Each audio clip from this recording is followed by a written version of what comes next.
Welcome back to 843 TV, where we are sitting at this beautiful spot here at Oldfield, and you can see the scenery, and the marsh is low tide and it's spectacular.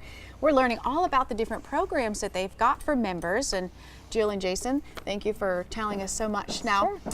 There is a particular special designation you have. It's the Audubon Sustainable Community. First of all, tell us what that is and how you got that designation. I'd be happy to. So a lot of times when people hear Audubon, they think the birds, which is great because that's an amazing program. But Audubon International is a nonprofit organization that works with communities, small towns, resorts to help them become more sustainable. So it was a perfect fit for Oldfield. We started out as a golf course sanctuary over 12 years ago, and a lot of communities start out that way. So they help golf courses, where a lot of nature is, be eco-friendly.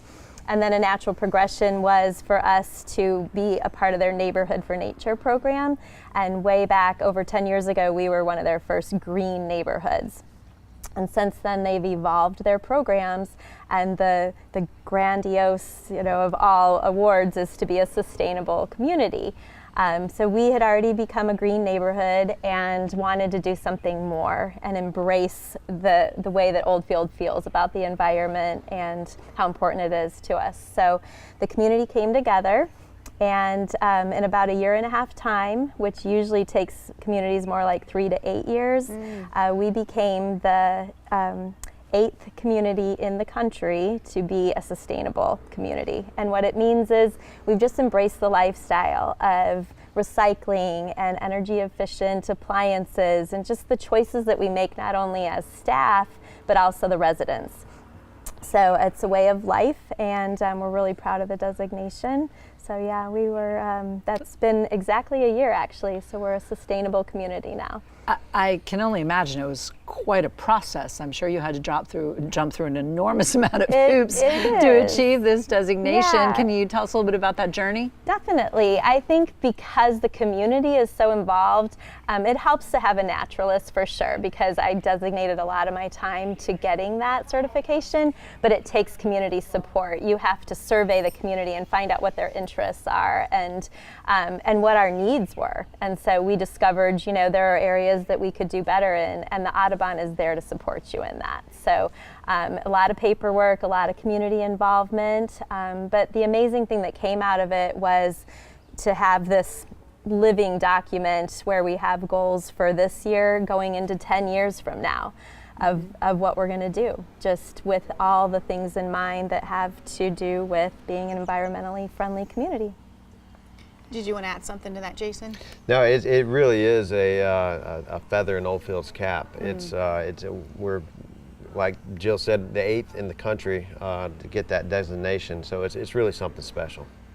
You could just listening to you all sharing about everything, you can see it's truly a passion of yours. Yes. To be part of this community and to protect our nature and so forth. And how could you not, just looking around in here? But it's spring now, it's March, just about March, and you've got some unique, we're probably gearing up for some busy season. Yeah, it's real. We stay pretty busy year round, but really, right now things are really gearing up. Fishing charters, sightseeing trips.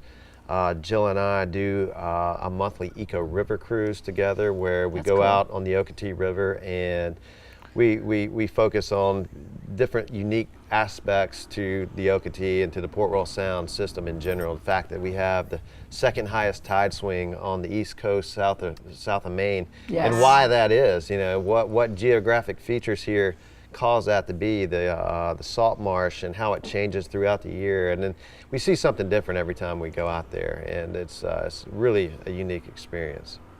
I'm sure so. Very cool. Now, so Jill and I, we have a history. We know each other. We both work with the Master Naturalist program. That's why Lisa's kind of going, snake, and I'm going, snake. So tell us a little bit about how you apply that sort of Master Naturalist approach. I mean, I know you must do nature walks and all kinds of ways to share this passion. Yeah, it's great to just come up with new ideas. And being a former teacher, I like to name things that help people remember. So we do second Saturday nature walks and fourth Friday field trips. Oh, that's so cool. And that way people can just remember. They don't have to RSVP for second Saturday. They just show up. They know we're doing a nature walk. We go different directions. We see different things. things depending on the time of year. And then field trips, I mean, we've got such an amazing place all over the Low Country. So we go to Bear Island and Pinckney and all the locations. So we don't just stay around here. And then And you bring in some exciting guests as we well. do. We bring in speakers. They don't want to always just hear from us. It's nice to hear from different people. We have a really active fishing and outdoor club, which is a member-run program or club, and so we support them with that. We'll speak at it or help them get speakers for that as well. So, as we close out your segment, Jason, share with us anything else that's on your heart that you'd like everyone to know. Yeah, I think we covered quite a bit, but we also do some destination trips. I was just about to say, let's talk a little bit about Belize and Costa Rica. yeah, it's just a part of the job. Yeah, this will be our fifth annual trip to Belize. I organize a member fishing trip to El Pescador Lodge on Ambergris Key in Belize, and it has become quite popular. In fact, we've got 24 Oldfield members and guests going this year. It's a lot of fun, 5-night trip, and because we're coming as a big group, we get a spectacular deal. And then Jill does a trip to Costa Rica, which she can tell you about. Sure. Yeah, this will be our third one, January 2020. So we just have done a different segment, a different focus of Costa Rica about every year and a half, and that's something that new members and past residents all look forward to as well. So lots of options. Absolutely. Sounds great. Yep. Yeah, well, we have, believe it or not, still more to talk about out this amazing Oldfield community, so we will be right back with more 843 TV.